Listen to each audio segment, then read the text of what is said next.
The stars were calm. The space around Earth's colony, Gaia 4, was silent and peaceful. Families lived there. Children played. Farmers worked. Scientists explored. No one expected war, but everything changed in 1 second. A bright red beam tore through the sky. It came from above fast, silent, and deadly. Then came the blast. It was not just one explosion. It was many. Too fast, too loud. Too late. Commander Elias Kane stood inside Earth's Defense Command, watching the live feed. The screen turned white, then black. Signal lost from Gaia 4, the officer said, voice shaking. Kane didn't blink. Casualties? The officer hesitated. The entire colony, sir.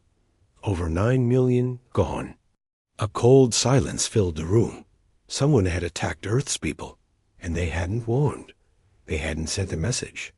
They had simply struck first 6 hours later. Earth Defense Council, Level 9 War Room, the leaders argued. This is madness. We don't know who did it. It could be a natural disaster. Natural? General Arden shouted. That was a military-grade orbital strike. Commander Kane listened quietly.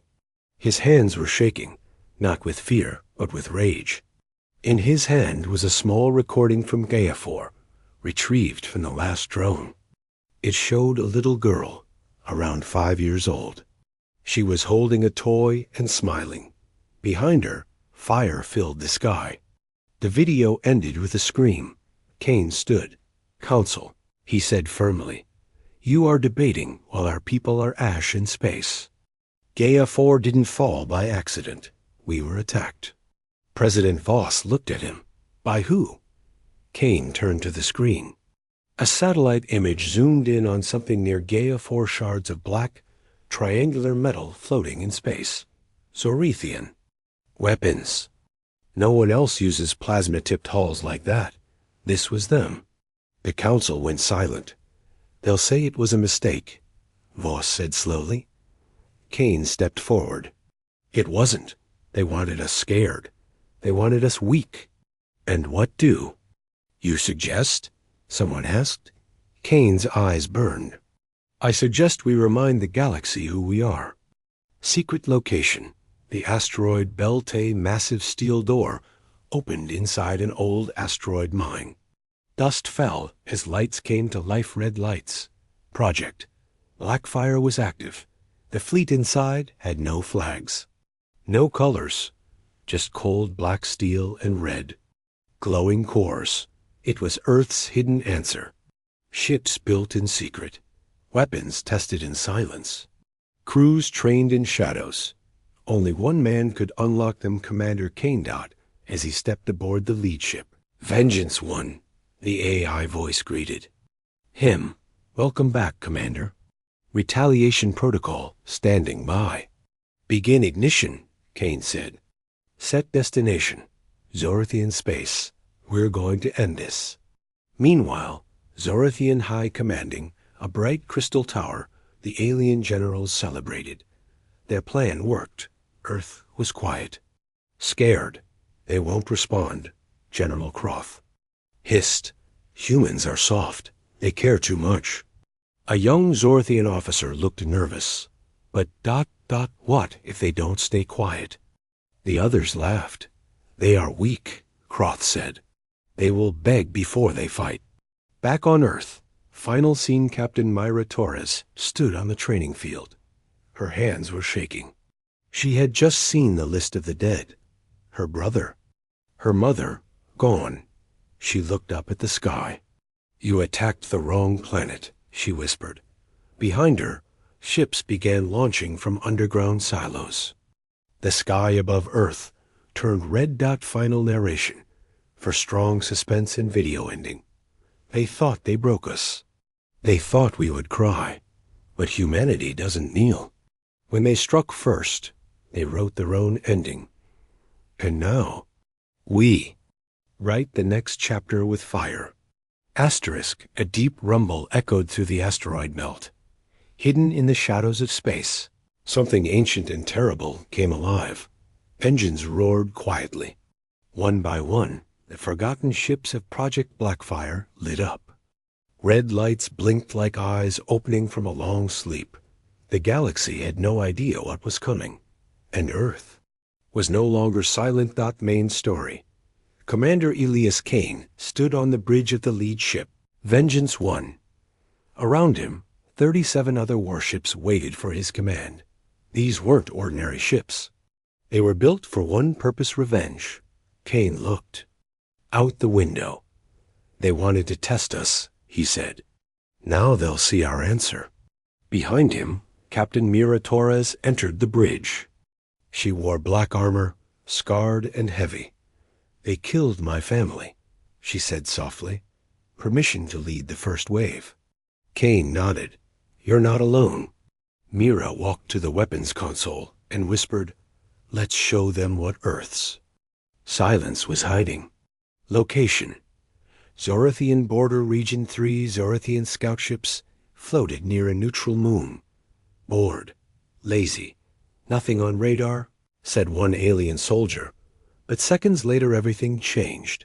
The stars blinked, then vanished. A wall of Earth warships broke through hyperspace silent. Massive, cold. Before the Zorathians could scream, their ships exploded. The war had truly begun. Seen. Inside Vengeance 1.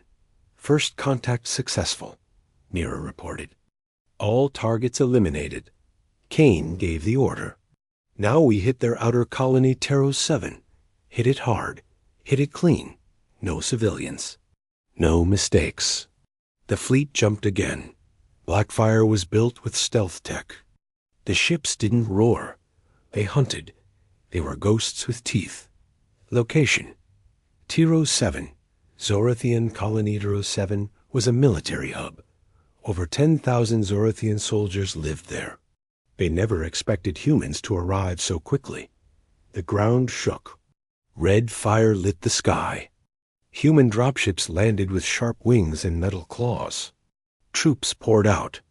Drones followed. Captain Mira led the ground team. Take the command tower. Disable the defense grid. We don't want a war.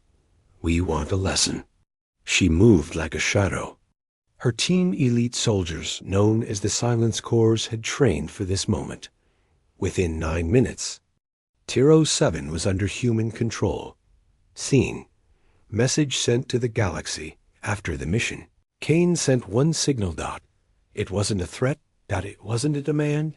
It was a single sentence, spoken in a calm voice. You struck first. We are awake now. Message played across every galactic frequency. Civilizations across the stars froze. The name Earth became a whisper again. Not weak. Not forgotten, but dangerous.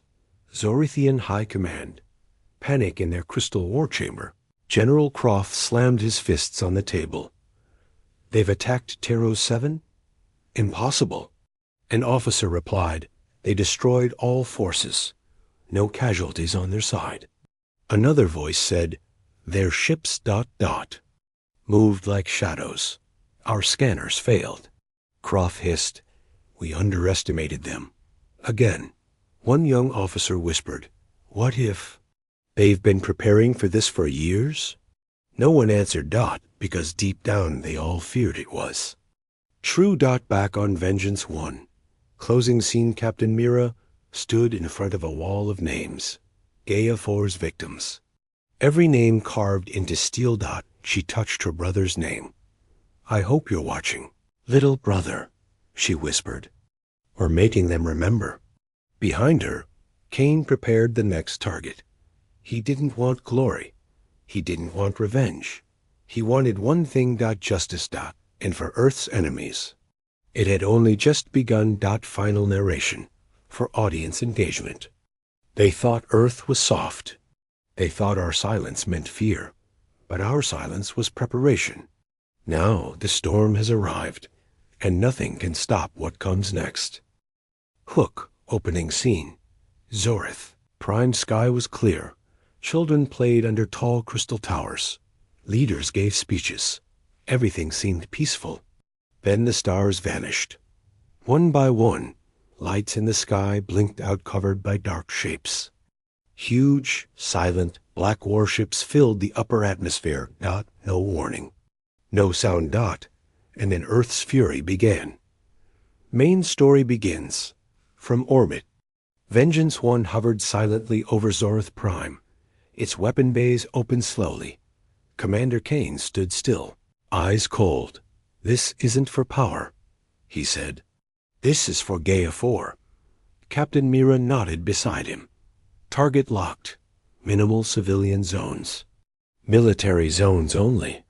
Fire, Kane said. The first wave struck. Zorith Prime shook as rail cannons hit military bases with laser precision. The ground tore apart. Training camps vanished in red fire. Their defense shields activated, but too late. The humans weren't just attacking, they were sending a message. Inside Zorithian Council Dome, the crystal, walls shook. Panic spread. High. Priest Selver dropped to his knees. "Call the humans, beg them to stop," General Croth shouted. "No, we must respond." A young analyst cried. "We tried to stop them with fear, but they brought wrath." Another explosion rocked the chamber. Then, across every screen in the city, a message appeared. Captain Myra, standing in front of a wall of names, spoke softly. "This isn't revenge. This is remembrance. We don't forget the innocent. And we don't let their killers sleep." Back in orbit. Ground teams move inhuman stealth units landed outside major Zorithian command centers. Each team carried jammers and tactical nukes.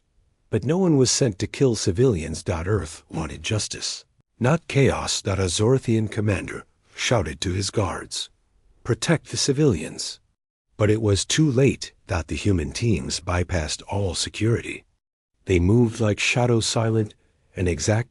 10 command centers fell within an hour.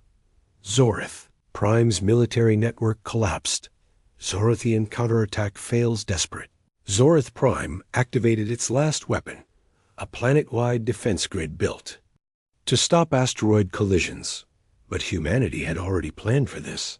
Myra's AI, Fleet AI, Sentinel, reprogrammed the grid mid-activation. It shut down before it even fired. Zorithians watched in horror as their most powerful defense betrayed them, turned off by Earth's code. Galactic response begins. Other alien empires watched the destruction from afar. The peaceful Villari. Council held an emergency meeting. One Villari elder whispered, "They're not just retaliating, they're showing the galaxy what they've become." Another said, "This is not the Earth we remember. This is a force, a fury." Some species sent messages of support to Earth. Others stayed silent, afraid they'd be next. Humanity's message echoes across the stars. Commander Kane stood in the dark command deck of Vengeance 1. His message was sent in every known language. "We asked for peace. You brought fire. Now we answer with strength. We will not destroy the galaxy, but we will not be attacked again without consequence." Final strike of Part 3. The fleet launched their final wave. A line of orbital cannons fired into the Zorithian atmosphere. Instead of bombs, they released massive glowing letters across the sky using plasma trails. The message? "You struck first. This is only the beginning." The message hung in the sky above Zorith Prime for hours. Even the stars seemed to tremble. Ending narration for audience retention. They thought they could hit us and run. They thought we would stay quiet, but we turned silence into fire. And now the galaxy knows. Humanity doesn't forget. Humanity doesn't forgive. Humanity strikes back. Hook, opening scene. The sky above the planet. Voltar turned red. Not because of the sunset, but because of Earth's warship silent, black and glowing with heat breaking through the atmosphere like falling meteors. People screamed, "Zorithian." Soldiers looked up in fear, and across the horizon, carved into the clouds by plasma burns, 4 words blazed in fire. You took Gaia 4. Justice had come. And this time it had no mercy. Story begins. Commander Elias Kane stared at the screen aboard. Vengeance 1. He was watching real-time drone footage of Volume Tar, the second largest military outpost of the Zorathian Empire. We found the commander responsible for Gaia 4. Captain Mira said beside him. General Zarn. He's hiding beneath the Central Command Dome. Kane didn't blink. Prepare the fire. Voltar wasn't just a target. It was the heart of Zorathian War Command. And Earth had come to cut it out. Scene. The sky burns. Blackfire Fleet began its descent. They didn't use missiles this time. They used a weapon. Earth had only tested once. Infernium dust, a substance that ignited when exposed to alien ATM-OSPH-EREs. It spread like a whisper.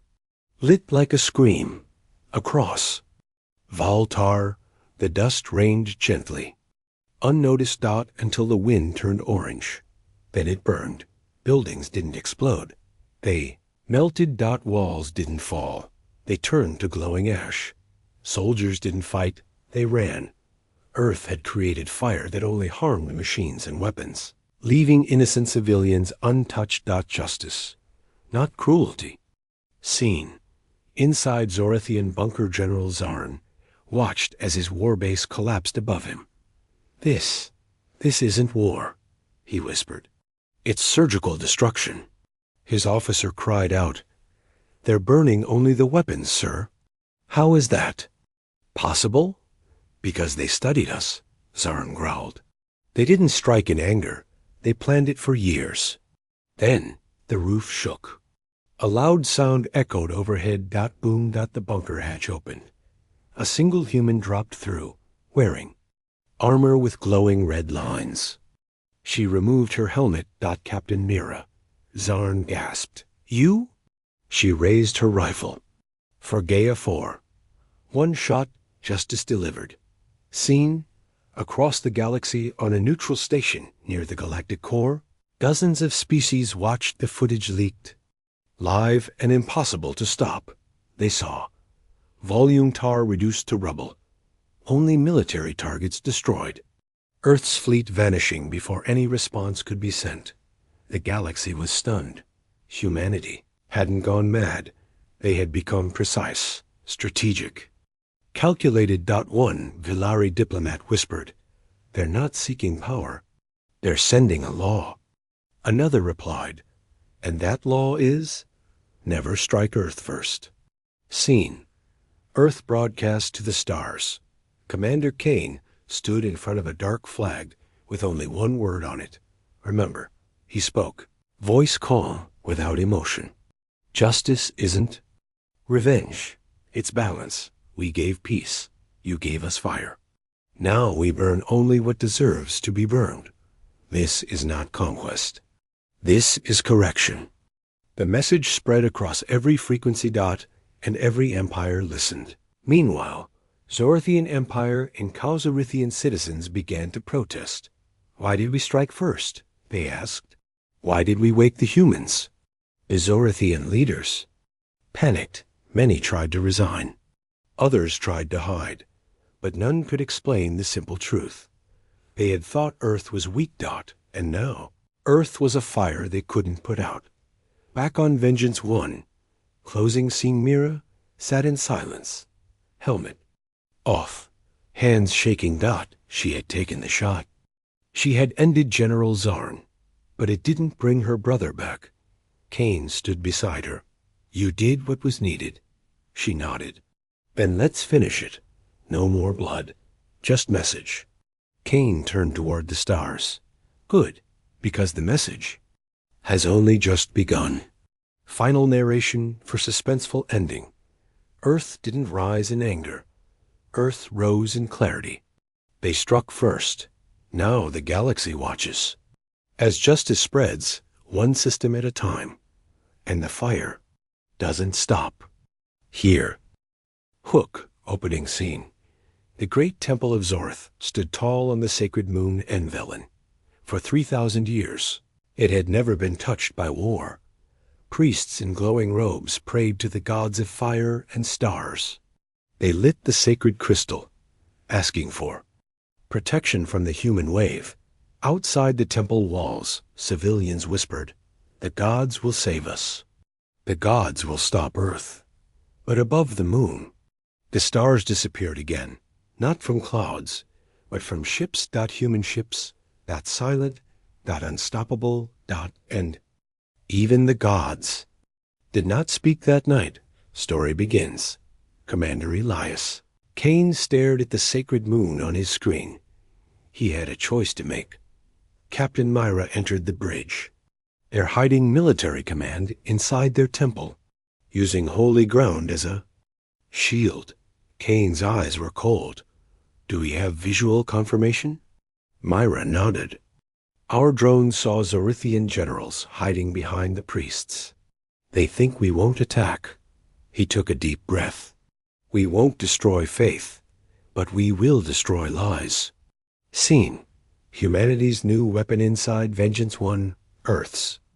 Engineers prepared something different. Operation Echo Rain, a new type of weapon.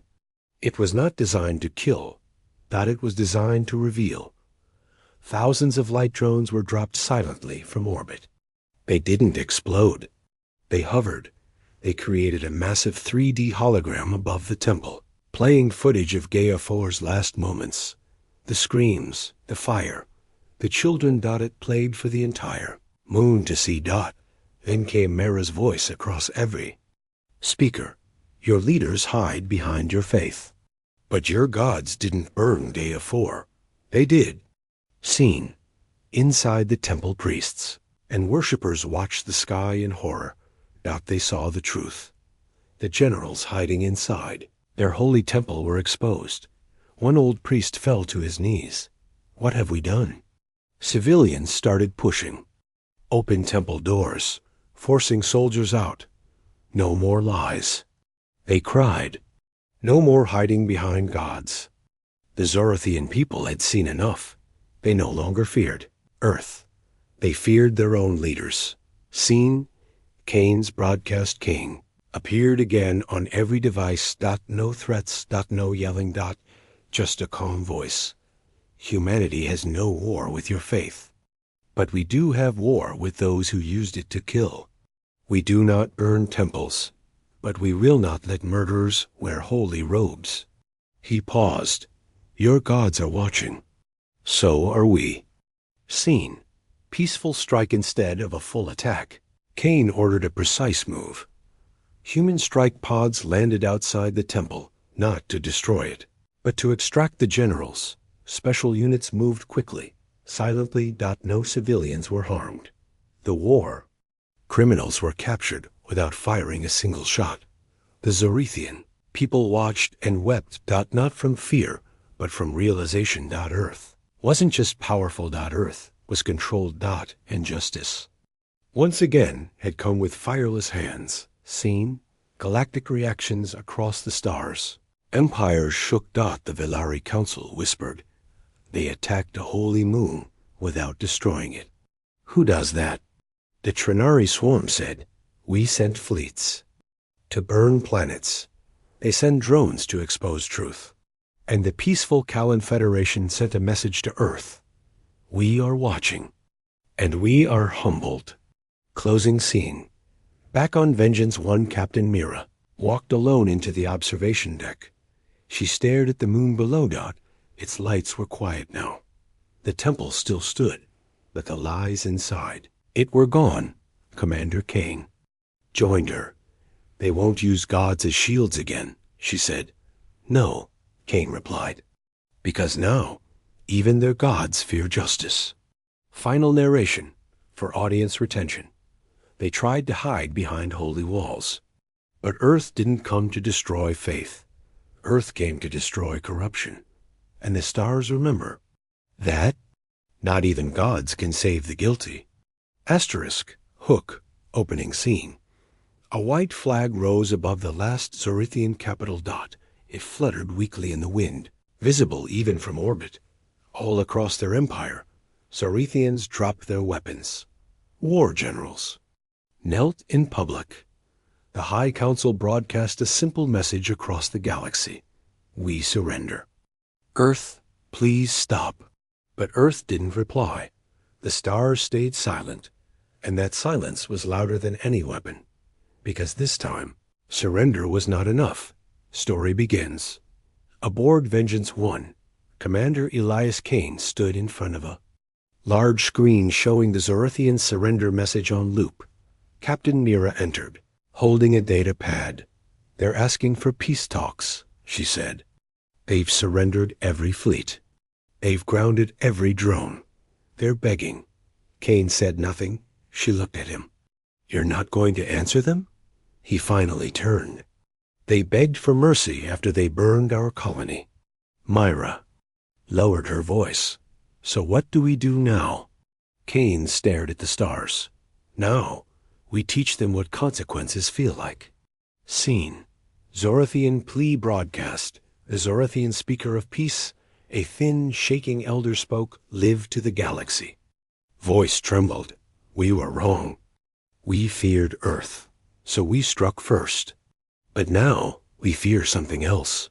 We fear what we've created. We ask Earth to stop. We lay down our pride. But Earth's fleets still moved. Black ships appeared over a dozen key Zorathian systems without. Firing, they just hovered, watching, waiting, judging, scene. Operation Mirror inside Vengeance 1. Kane initiated a secret protocol. Operation Mirror. What is it? Myra asked. It's not a weapon, Kane replied. It's a lesson. Across 17 Zorathian worlds, humans began restoration missions. Food dropped in burned cities. Medical teams healed civilians. AI engineers helped rebuild hospitals and schools. But in every city, one thing was always left behind. A memorial. A black stone engraved with these words. This is what you took from Gaia for. This is what we returned. Justice, not revenge. Scene. Zorathian guilt. The Zorathians didn't cheer. They didn't clap. They cried. Children knelt before the memorial stones. Soldiers removed their medals and threw them into the sea. One Zorathian mother whispered, "We thought they would destroy us, but they gave us something worse. Shame." Across their empire, statues of old war leaders were torn down not by humans, but by Zorathians themselves. They no longer feared Earth's power. They feared Earth's moral strength. Scene. Humanity's. Final message. Kane stood once more before the galaxy, speaking through every screen and satellite. We accept no surrender. Because this was never about victory. It was about memory. We don't destroy the innocent, but we never let the guilty forget. He paused. We won't rule you. We won't control you. But if you ever raise your hand against humanity, you won't get a second lesson. Scene. The last orbit as Earth's fleet prepared to leave Zorathian space. Mira stood beside Kane. Are you sure? She asked. We could take their systems, rule their empire. Kane shook his head. Empires fall, but stories last forever. Let them tell the galaxy who we really are. Myra looked out the window as the fleet vanished into jump space. Left behind were rebuilt cities, untouched temples, and black stones with quiet words. Earth had given no mercy, but it had given a lesson no one would forget. Final narration for YouTube audience retention. They thought surrender would save them, but Earth didn't want surrender. Earth wanted understanding, and now the galaxy understands that some wounds don't heal with words, but with silence, memory, and fireless judgment. Hook. Opening scene. 100 years later. A young alien child on the peaceful planet Varel points to a black stone standing tall in the middle of the city. Papa, he asks, what's that? The father kneels, touching the edge of the stone. His voice softens. That is why we never attack Earth. Main story begins. The war between Earth and the Zorathian. Empire had ended decades ago, but its echo still lived in the stars. Every empire remembered the fire. Every system remembered the silence that followed. Earth didn't build an empire. It didn't demand tribute. It simply left behind reminders, black stones, old wounds, and one clear message. Don't start a war you're not ready to finish. Scene: Galactic History School, 3047 Eden, a grand galactic classroom. Students of many species watched a hologram of Gaia 4, the colony that was destroyed. The instructor, a Trinari historian, explained, they thought humans were weak, but Earth was simply waiting. They responded not with destruction, but with unmatched control. A Velari student raised her hand. But why didn't Earth take over the galaxy? They had the power. The instructor paused, then answered, because Earth didn't fight to rule. They fought to be remembered. Scene: Earth now. Commander Kane's legacy commander Elias Kane never returned to politics. He disappeared after the war, but his name lived in every history book. Statues of him didn't show weapons. They showed him holding a folded flag and a single child's toy retrieved from the ruins of Gaia-4. He wasn't remembered for how many he defeated. He was remembered for how many he chose not to destroy. Scene: Zorith Prime. A new Eritha Zorithian empire was no longer an empire. It became a council of peace. Their new banner no longer had fire or weapons. It had a black circle, symbolizing the black stones of Earth. Their leaders still spoke the phrase before every council meeting. We struck first. Earth answered last. Let us never forget the silence that followed. Scene: Humanity's new path. Earth never became rulers. Instead, they became guardians, a quiet force in the shadows. Every time another species started a war, they paused and remembered the war Earth didn't start, but ended completely. Humanity's fleet was never seen again. Some said they disbanded. Others whispered they were still out there, watching. Waiting. Because Earth never wanted to strike again. But if needed, they would. Scene: Myra's final words recorded. Captain Myra Torres, in her final years, recorded a message for future generations. We never asked for war. We wanted peace, family, and stars to explore. But when fire came, we didn't run. We remembered the names of the lost and became their voice. And in that moment, humanity became something greater. Final scene: a child's question back on Virel. The alien child looks up again. But Papa, are humans real? The father nods slowly.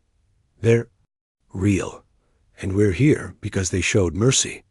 After we showed hate, he paused, and that mercy was more powerful than any weapon. Final narration. Powerful closing for YouTube audience. Earth was struck first, but they didn't conquer. They didn't destroy everything. They made the stars remember, with fire, silence, justice, and a name whispered forever: humanity.